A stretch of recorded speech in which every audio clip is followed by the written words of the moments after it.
The protracted legal battle surrounding the gruesome murder of the wife of the winner of the June 12, 1993 presidential elections in Nigeria, Chief Moshood Abiola, has been laid to rest today as the former chief security officer to late General Sani Abacha, Major Hamza Al-Mustapha, and the former protocol officer to Kudirat Abiola Murder have been sentenced to death by hanging by a Lagos High Court.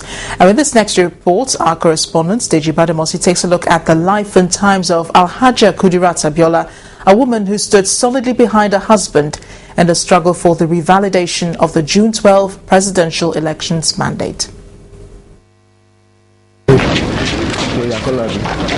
Kudirat Abiola, wife of the adjudged winner of the 1993 presidential elections in Nigeria, late Moshood Kashimawo Olawale Abiola, was born in 1951 in the northern Nigerian city of Zaria, present-day Kaduna State.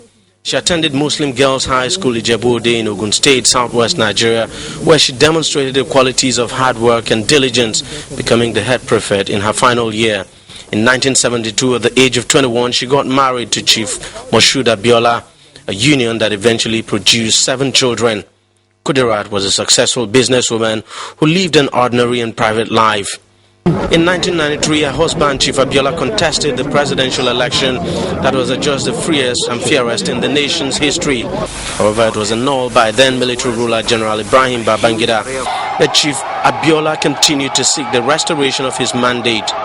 In 1994, he was arrested in controversial circumstances by the late General Sani Abacha's government and put in jail without trial. The concern of those world leaders an act of treason is as serious as it is grievous. It is an assault on one's country and a deadly affront of one's fellow citizens.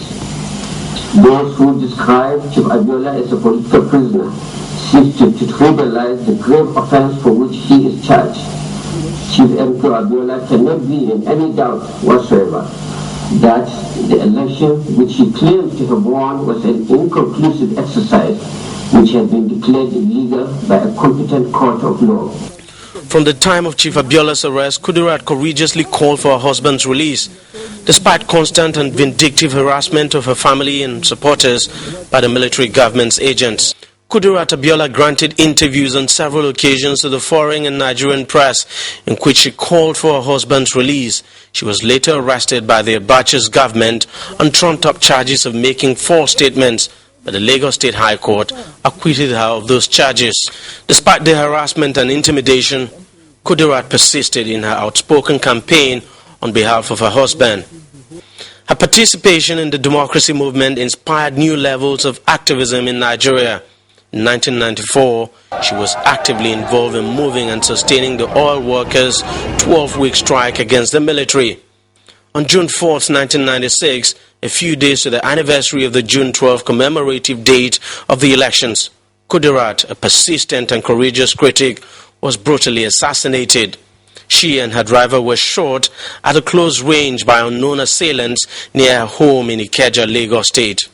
Kudirat Abiola died later in the hospital. The driver was seriously wounded.